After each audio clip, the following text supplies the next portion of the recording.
మహిళా రిజర్వేషన్ బిల్లుపై కాంగ్రెస్ కు చిత్తశుద్ధి లేదని తెలంగాణ బీజేపీ చీఫ్ రామచంద్రరావు విమర్శించారు. 2023లో బిల్లుకు మద్దతు ఇచ్చి ఇప్పుడు ఎందుకు వ్యతిరేకించారని ప్రశ్నించారు. సామాన్య మహిళలు రాజకీయాల్లోకి ఉండకూడదని కాంగ్రెస్ బిల్లును వ్యతిరేకించిందని ఆరోపించారు. హైదరాబాద్ లో రామచంద్రరావును పోలీసులు హౌస్ అరెస్టు చేశారు. మహిళా రిజర్వేషన్ల బిల్లును కాంగ్రెస్ అడ్డుకుందంటూ సీఎం నివాసం ముట్టడికి రామచంద్రరావు పిలుపునిచ్చారు. ఈ క్రమంలోనే ఆయన్ను ఇంటి దగ్గరే పోలీసులు అడ్డుకున్నారు.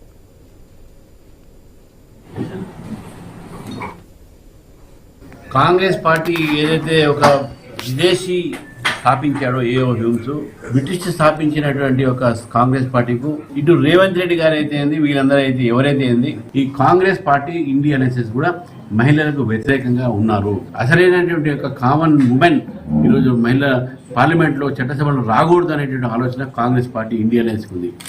కాంగ్రెస్ పార్టీ ఈ రోజు మొత్తం మహిళలకు అన్యాయం చేసింది. నేను రాష్ట్ర మహిళలను కోరుతా ఉన్నాను, ఈరోజు కాంగ్రెస్ పార్టీని ఎప్పుడు క్షమించరాదు. మనం వారు చేసినటువంటి పని మనకు మహిళలకు, సామాన్య మహిళలకు చట్టసభలు రాకుండా అడ్డుకున్నటువంటి పార్టీ కాంగ్రెస్ పార్టీ. మీ మెజార్టీ లేదు ఎట్లా పెడతారు అని అంటే, మాకు మెజార్టీ లేకుండా కూడా ఆ రోజు మీరు 2023 సపోర్ట్ చేశారు కదా. మీరు ఎప్పుడు కూడా స్టేట్మెంట్ మీ మహిళా రిజర్వేషన్ వ్యతిరేకం కాదు అంటున్నారు కదా.